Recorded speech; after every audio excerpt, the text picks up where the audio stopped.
Hello beautiful soul! Welcome back to my channel. This is my channel from Japan. Ay, baluga. Pisces, this reading is for you. Tingnan natin na yung unang kalahati ng buwan ng February 2026. Maraming salamat muna sa mga subscriber, new subscriber, cross-watcher, at sa mga bagong pasok dyan. Welcome na welcome kayo sa bahay ni Ate Aimee. Salamat din sa nakataba ng puso ninyong mga comments at sa mga nagpa-personal reading. Marami pong salamat. Kung gusto niyo na energy nyo lang talaga, ang gusto nyo makuha natin, all the details is in description below. Pakicheck na lang po. General reading tayo, Pisces kunin mo lang ang sayo at itapon ang hindi naman sayo. Maring vice versa. Energy mo, energy ng person mo, energy ng malapit sa puso mo, nangyayari, or mangyayari pa lang. Use your own intuition, lawakan nyo yung isipan, ano man ang gender mo, ano man ang edad mo. Wala sa baraha ang kapalaran ng tao, kayo pa rin ang makapagpapabago nito. Gawin yung guide yung mga warning na pwedeng lumabas. It's a warning, hindi yung negative warning yon. Para magkaroon din ka ng idea kung ano mga bagay o sitwasyon na kailangang maging aware, ingatan, change of decision, mga dapat maiwasan. Pero kung gusto mo talaga na positive reading lang, ang gusto mo marinig, hindi itong channel na ito ang para sa'yo. You need to depend yourself. May mga sitwasyon na kailangan mo ring alagaan yung sarili mo, physically, emotionally, spiritually, sa money mo man yan, kung ano man yan, yan.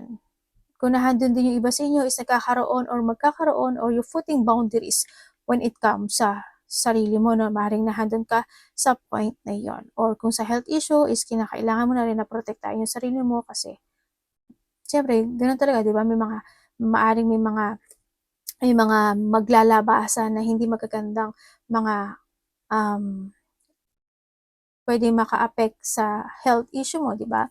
Ganyan. Tsaka huwag ka masyadong overthinking din sa iba sa inyo. Pag-ingat kayo when it comes sa hand, ang sinasabi rin dito, no, maaring magkakaroon ng mga problema when it comes sa hand. Pwedeng maipit, maputol, wag sana, no, or mamanhid, namamasa, ganyan, o kaya maingro, kung ano man yan, ikaw or someone into your life, and syempre may nakita rin ako paghingi ng tulong. Pwede ikaw yung hihingi ng tulong, magbibigay ng assist or guidance, or someone, ibalik ta rin mo, pwedeng ganun, no, or need. Misunderstanding, magkakaroon ng mga misunderstanding kaya pala nandito yung sitwasyon na kung alam mong nasa tama ka, depend yourself. Kung alam mong mali ka, aba itama. Diba? Andun yung sa point na yun. Kumbaga, wag ka lang mag-overthinking. Umiwas ka rin sa away, sinasabi rin dito, no? Kumbaga, nandun si tortoise, pag-isipan mong maiki, wag pa bigla-bigla. Pagiging hindi impulsive energy rin kasi ito, no? And you need to be very careful. Yan, magkakaroon ng hindi pagkakaintindihan kung kanino man siya at kung saan man siya. Pwede welcome sa world din is na hindi pagkaintindihan, okay, hindi. Parang pasikot, yung mga ganyan sitwasyon. Paulit-ulit, no? Pwedeng ganon. No, may mga bagay na mauulit, nagkaroon ng hindi pagkakaintindihan, maaaring magkakaroon muli ngayon, o kaya is nagiging calm, no, ganun sitwasyon. Dealing a relationship with a young woman. Pwedeng ikaw ito or pwedeng someone into your life, kung sino man siya na mas bata sa'yo, na maaari na magkakaroon ka ng misunderstanding sa kanya or siya ito sa'yo, ha? Vice versa natin. Vacation. Na pagdating sa vacation is siguro nag-iisip kayo ng mga or nag-iisip ka, halimbawa you're thinking about sa ating vacation. No, malayo yan man o malapit, pero nagbabago-bago yung pag-iisip mo. Ay, sa ganitong buwan na lang. Ay, wag na lang. Ay, sige na nga. Ay, wag na lang. Ay, ganito na lang. Pwedeng nahadod ka sa point na yon, or pwede na may mga pag-uusapan kayo pagdating sa related to a vacation, malapit o malapit man yan. Pwedeng may mga bagay na hindi mapagkakaintindihan. Pwedeng isa sa inyo, ay, dito tayo, pero dito lang, gusto ko. Yung mga ganun, kung ano man yung sitwasyon, ipasok mo na lang itong vacation na to, no? And, syempre, meron tayong pay attention to your work. Yan, nando yung point by the 1st of February na siguro may mga gusot na gagawin o may mga i-work it out na situation. Pwede magkakaroon ka ng mga misunderstanding pagdating sa trabaho mo. Yan, may mga mess situation ako nakikita or nandun ka sa point ng mga bagay ka na dapat isulat, i-take it note, pag-aralan, isipin. Yan, may mga papers and documents ako nakita sa'yo. Kung ano man niya, kasi nandito rin to, no? Pwedeng, when it comes sa work, ito rin yun, yung babae na to, or ikaw ito, mga ganon. Or pwede rin naman na gusto mo, nag-iisip ka na gusto mo na magpahinga kasi napapagod ka na at na-exhaustion or natatired ka na sa work mo, pwedeng ganon, no? Thinking about vacation. may mga i-work it out kayo or kinakailangan, ano, kasi this is a pay attention na situation. And a great happiness. Kung titingnan ko dito is, pag naayos mo na to, syempre, it will success. It's a great happiness ending or outcome. No? Kaya sinasabi ito, may mga mess situation o hindi pagkakaintindihan mo yan, mga ganon. And yung iba dito, kung titingnan ko siya dito sa tatlo na to, don't go to the flow. Maaaring nahandun ka sa point na nag-go to the flow kasi in your situation in life, kaya nagiging ganon ang iyong zigzag, iyong ano, parang ganun siya. Yung situation, kung saan aspeto ng buhay mo yan, pwedeng sa pamilya mo man yan, sa anak mo man yan, sa karelasyon mo man yan, pwedeng gano'n, sa trabaho mo man yan, no? Andun din yung sitwasyon siguro by the February is may mga syempre celebration coming. Maaring ganun. Makakaramdam ka ng happiness. Ay kasi ano, di ba? Birthday mo. Sabay ganun. Oo, di ba birthday mo? O, baka kaya ganun, no? May konting happiness and great happiness situation kasi February. No, yun ang nakikita ko sa iba sa inyo. O may mga makakaramdam ka ng happiness situation. Or kinakailangan mo, no, kung medyo napapagod ka na rin. Kasi andito si vacation, magpahinga ka rin. Ay, naku, may manok. Ay, tandaan mo to. Ano ba to? Tandang ba yan? Yung panabo. May nagsasabong ka ba? Or may kakilala ka nagsasabong? Or may tao dito na putak ng putak ng putak? Sana hindi ikaw, no? Yan, may mga taong arrogante, boastful person you should not cross. Kung ikaw iyan, dahil nandito si misunderstanding, wag, medyo pag-isipan mo maigi, no? Sa nakita ko dito, pag-isipan mo maigi kasi it will become messing. Kumbaga, hindi magiging maganda yung outcome, no? Pero kung may tao dito na medyo ganyan, arrogante, mayabang, hambog, galit sa atin, no? Kung ano yung pinagsasabi, ganyan, magkakaroon talaga kayo ng misunderstanding yan, di ba? Maaaring din kasi hindi pagkakaintindihan talaga yan pagdating sa iba sa work or pwedeng connection to kasi andito si younger woman or a great happiness. Pwedeng ganun. Or pwedeng pagdating sa'yo, ito, alam mo yung gusto mong sipain yung isang tao, nagpipigil ka, pwedeng ganun, no? Kung titinaw, parang galit yung babae. Kung ano man yung aspeto ng buhay, kung sa pamilya mo man yan, sa karelasyon yan, mag-ingat ka na lang din, no? Dito. Tingnan natin ang iyong energy. Energy ni Pisces. Unang kalahati.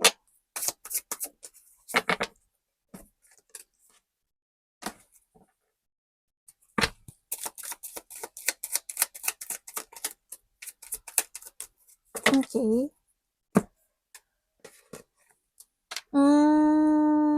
Okay. Ang energy mo is first half. Kasi you have the Temperance and the Hierophant. Okay, it's good naman pala. Hindi pala. Sabay ka. Hindi pala lahat. Actually, hindi naman lahat. Kasi gano'n naman ang buhay, di ba? May negative and positive. Gano'n talaga. That's a reality ng buhay. Kaya ang energy na nakukuha ko sa'yo dito, actually, andito ka sa sitwasyon na you are more on magiging may mga imagine ka kasi. No? Siguro din yung imagination with something na gusto mo maganap o mangyari into your life, nandito sa point na yon or nahandoon yung point na may mga pupukusan ka na this time, may mga uumpisan ka na this time, or nandito sa thinking about something, gagawin ko ba, ifo-pursue ko ba, or hindi. Nandito ka sa point na yon or nandun yung energy mo rin, ang nakita ko sa iyo siguro na pag-iisip, or nandun may mga bagay na mananakit sa iyo. Ano yun? Yung nalaglag.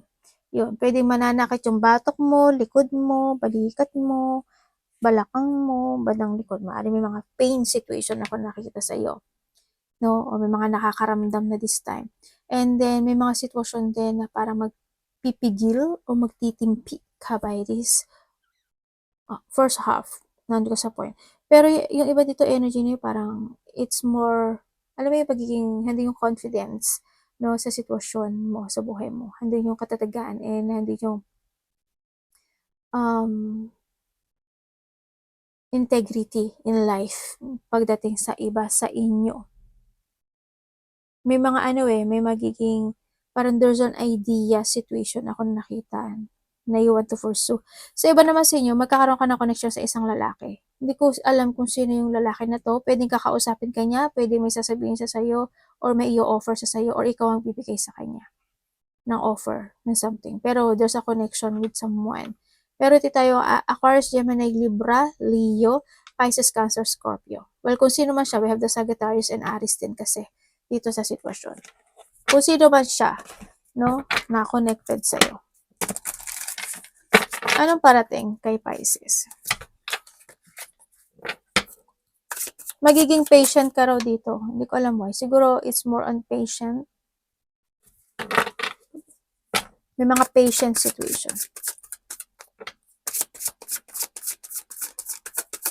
Parating.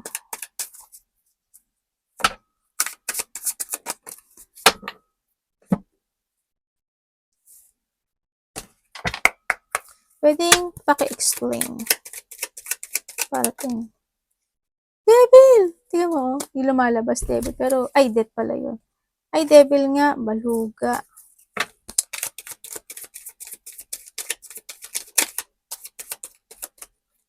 Pero, wala siyang nagawa. Ipinasok ko siya.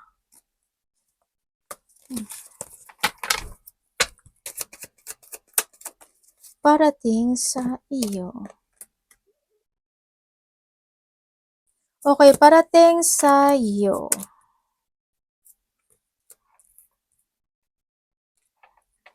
Okay, parating sa'yo, Pisces, ang nakikita ko sa'yo, mga bigla ang magaganap o mangyari. Pwedeng ito is bigla ang magkakaroon ka ng communication with someone who's connected sa'yo na talaga in the past. Pwedeng kapatid mo, pwedeng karelasyon mo, or pwedeng friend mo, ganyan. Pwedeng itong tao na to is hindi na kayo nagkita. Halimbawa, mga weeks, or year, or 4, 14, kung ano man yan, 9, weeks man yan, years man yan, pwedeng ganun. Magkakaroon ka ng connection sa kanyang muli. Or pwedeng siya kukontak sa'yo. Pwedeng magkakaroon ng communication. In what way, iba-iba kayo. No? Yan, may tao makikipag-communicate sa'yo. Ang parating din sa iba sa inyo is magkakaroon ng mga gathering situation. Yan, within the 3 days, 3 weeks, or 3 months situation of the March. Ganyan, ang nakita ko, no? May mga celebration situation, gathering, malaki man o maliit, no? And may mga joy, creativity, collaboration, may mga celebration happen into your life, ganyan. Pwede may mga mag-chill-chill na mga magkakaibigan, kamag-anak, kung sino man siya, cooperation and celebration. So, iba naman sa inyo, is may nakikita rin ako dito, na may union.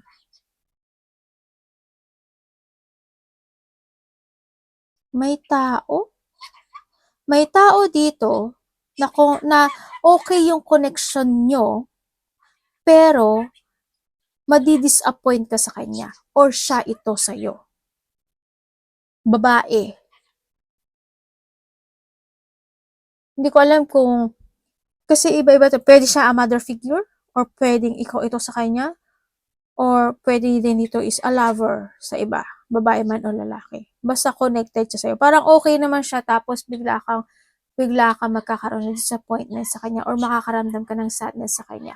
Or maybe, may sasabihin siya sa'yo na ikaka-sadness mo, ikaka-disappointment mo, or siya sa'yo, vice versa. O kaya naman, siya yung nakakaramdam nun, tapos gusto kanya kausapin kasi gusto niya humingi ng advice and support. Pwedeng ganun. No? Vice versa, pwede rin kasi siya sa mga anak, kapatid, na kabata. Pwede ganun. Basta may taong makakapagbigay sa'yo ng ganung sitwasyon.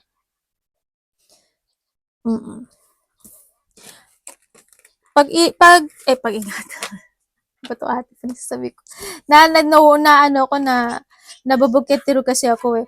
Ang nakikita ko rin to, mag-ingat ka sa bandang tiyan. Ikaw or someone into your life, kasi yun ang nakikita ko sa'yo. Mag-ingat ka sa mga iniinom mo. Tsaka kinakain mo ha. Baka ma-overkain ka or may mga bagay na makain ka na makapagpasama ng bandang tiyan mo, sikmurain ka. Diba? O kaya, manakit yung tiyan mo. Or maybe, baka may sakit ka sa tiyan. Diba? Hoping wala or someone into your life. Pwedeng ganun. Basta bandang gitna kasi nakita ko eh. Dapat iwasan. Mag-ingat ka na lang. Diba? Pero kung ayaw mo mag-ingat, okay lang din yun. Diyos may iyo marimar. It's your choice ha. Yung mga dyan ha. It's your choice. Gusto nyo mag-ingat, mag-ingat kayo. Kung ayaw nyo mag-ingat, it's your choice. Ano dapat iwasan ni Pisces?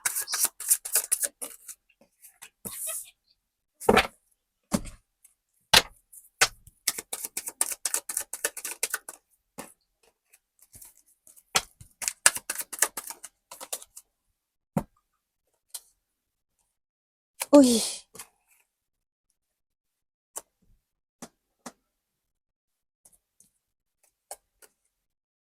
Hmm. Hindi ko muna sasabihin yung dapat iwasan. Dito sa sitwasyon mo, alam mo ba na may nakikita ako? Okay. May nakikita ako dito na magkakaroon ng mga hindi pagkakaintindihan. Pwedeng sa family, territorial, bahay, gano'n. And then also, ang nakikita ko rin sa'yo is puwedeng mga kasamahan din sa trabaho 'to, eh, 'no? Parang may mga disagreement kasi ako nakikita sa'yo. May mataas ang ego, disagreement, may mga battle or mga tension, situation. Actually, may nakikita ako na dishonest person. May nangliling lang, mangliling lang, o may pangliling lang. Mag-trust ka sa intuition mo. Kung buntis naman kayo, mag-ingat kayo. Medyo delikado, ano, sa nakikita ko dito. Medyo ingatan niyo na lang kasi may nakita akong buntis. But you need to be very careful sa mga buntis or mabubuntis diyan. Sa iba sa inyo kung may problema kayo, mapa-check up kayo siyempre if you want talaga. Kasi maaaring may mga blockage ako na nakikita sa iba sa inyo. Yun ang nakikita ko. Okay, sa dapat iwasan, doon na tayo, no? Sa dapat iwasan, siguro iwasan mo yung mga tao na hindi makakagod sa iyo. Ganyan, kung yung mga tao na you feeling unwelcome sa kanila, umiwas ka na lang. Tsaka ikaw din, syempre, huwag kang masyadong, um, kumbaga maging very supportive ka. Hindi ko alam kung paano ko siya i-ano no, i-discuss. Yun. Maano naman, libre naman yung pagiging kind. Alam mo yun? Kumbaga, pag hindi sila kind sa'yo, okay lang yun. Huwag mo na lang silang i-copy, di ba? Kung masama sila, tapos magiging masama ka, huwag mo lang sila i-copy, hindi rin kasi good yun. But it's up to you. It's your energy. Ikaw yan, self mo yan. Iwasan mo, syempre, may panghinaan ka ng loob. Iwasan mo na hindi mo isipin or hindi mo alagaan or mahalin yung sarili mo. Tanda mo, you are worthy in life, ano. Iwasan mo yung magkaroon ng mga pagpapaliban, ganyan. Iwasan mo yun, yung mga na to achieve something in your life, hindi ka maging stable, hindi ka mag-focus sa sarili mo, ganyan.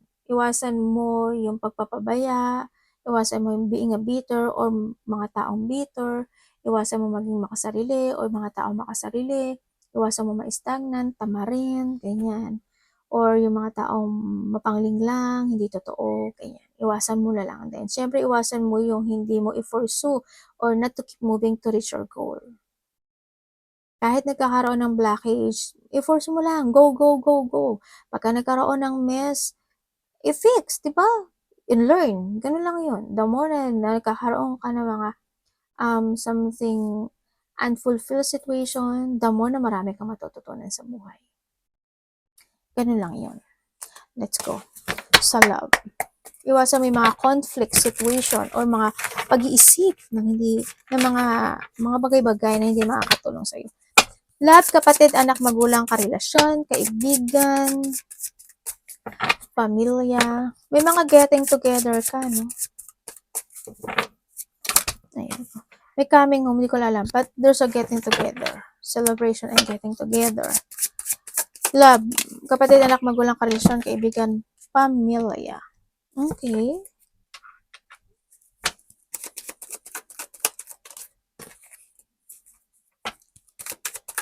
Iba dito single eh. Okay, pagdating sa love. Uy, Galileo. Okay. Pagdating sa single, sa mga single dyan, ate sa single. Okay, sa mga single. Sa single, ang nakikita ko yes, meron, no? Actually, meron, dalawa. Pwedeng nakakausap mo na ito? Sa nakikita ko dito? May nakakausap ka na connected sa'yo. But you need to be aware ang sinasabi. Ibig sabihin, isa sa kanila, you need to be aware. Kasi may lihim, may secret. Kailangan maging mas matalino ka sa kanya. Yun ang nakikita ko sa'yo. Kasi hindi rin siya good. Meron tayong Sagittarius, Pisces, Gemini, Cancer. Wala, actually, nandito sa lahat. Dito. Teka sabihin ko ha. Taurus, Virgo, Capricorn. Nandito lahat eh. Oo, nandito lahat. Aquarius, Gemini, Libra. Nandito lahat. Okay, yun ang nakikita ko sa'yo. But you need to be aware, no? Huwag ka lang magmadali. Isipin mo, mag-trust ka sa intuition mo. Kung kayo naman is nagkahiwalay nitong tao na to. Kasi nagkaroon ng pagle-let go. Sobrang na stress, nagkaroon ng secret, nagkaroon talaga ng burden, anxiety, depression, nagkaroon ng connection sa isa, maaring itong tao na to is bago lang sila nito. O nandun na talaga yung, kasi nagkaroon na sila ng bonding eh. Nagkaroon na sila ng parang may memory na nabuo. Ako nakita. Din kung ito is matagal na rin sila nag-uusap and then this time nagkakaroon lang sila ng mga ganong sitwasyon pa more, getting to more each other, maring ganon. Ako nakikita dito. Nagkaroon ng, sa paghihiwalay, syempre, nagkaroon ng third party. Pero nandun pa rin yung isa is still waiting, no? At naiisip pa rin yung connection o nahahatak pa rin siya ng connection na ito. Kasi andun pa rin yung thinking about union or gusto niya ng harmony nitong tao na to. Andun pa rin naman yung pag-spy. Ay pagtitingin sa mga social media mo, kung may mga social platform ka, kung saan man yan, nandun pa rin. Or maybe this is you. Kung ikaw naman is in connection, sa connection mo, either this is a new person sa nakikita ko sa'yo dito, kung this is a new, hindi ka ganun sa nagmamadali. No? Parang mas gusto mo pa siya makilala more. Nandun ko sa point na yon. Kung kayo naman is matagal na nitong tao na to, andun yung situation na maaring may mga pabalik-balik na situation na nakapagbigay sa'yo ng stressful sa connection na ito. Yun ang nakikita ko. Pero kahit na nagkakaroon ng gano'n, nagkakaroon din naman ng connection. Pero ang hindi ko lang maintindihan dito kasi isa sa inyo may kinakausap na iba. Yun. Kung alam mo may third party, alam mo na paano solusyon dyan. Tingnan natin ang iyong money. Prices and money. Diba dito mga bago lang to eh. Parang bagong connection sa iba.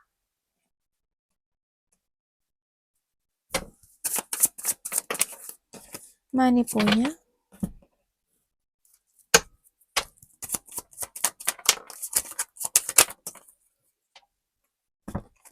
Okay, pagdating sa money mo, okay naman, ang nakita ko, kasi nakikita ko sa'yo, mas more, parang nagsisave ka rin ng money dito sa sitwasyon.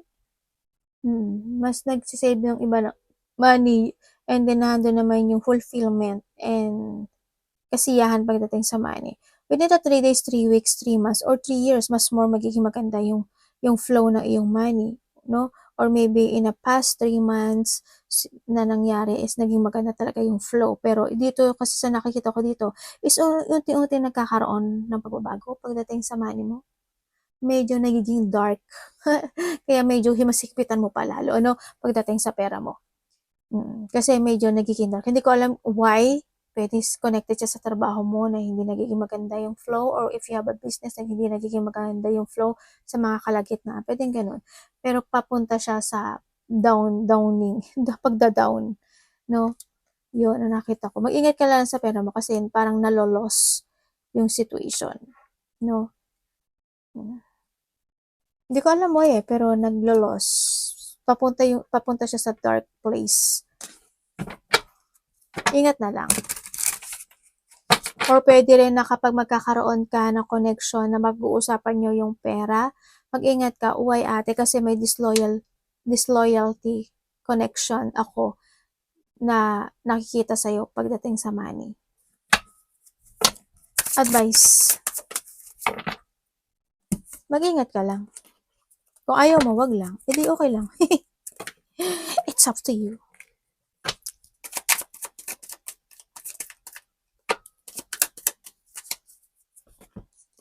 When it comes sa advice, andito yung sitwasyon na sinasabi sa iyo ni universe na this is time na magkaroon ka ng clarity in life. This is time na gumawa ka ng mga bagay na may purpose. Kumbaga, you need to decide and always have a purpose in life. Kailangan mo ng mental clarity and kailangan mo rin din magdesisyon or mag-isip ng maigi how to step up when it comes sa sarili mo. Sa pera man yan, sa trabaho, kung emotional, physical, spiritual, kung pera man yan, it's good din. Yun na nakikita ko. And also, you need to see the fact of the situation din ang sinasabi niya to, no? And then, kumbaga, may mga bagay din na need to let go, need to cut it. Kumbaga, magkaroon ka rin na pag-evaluate sa lahat ng aspeto ng buhay mo. Need to control and balance din. And syempre, gawin mo yung lahat. Kumbaga, gawin mo yung mga dapat gawin para mas more ka pa maging more on success into your life. Ang sinasabi dito. And then, yun, you need to use your intellect sa lahat ng aspeto ng buhay mo. Kailangan din is you always have a confidence in life. Kaya try to make it balance any situation sa buhay mo. Tatataan mo palagi sa iniinom, kinakain, mga ganun. Kahit sa pera, sa relationship, yun. You need to find peace. No? Yun ang gawin mo. Pero it's up to you. Arigato naman, God bless.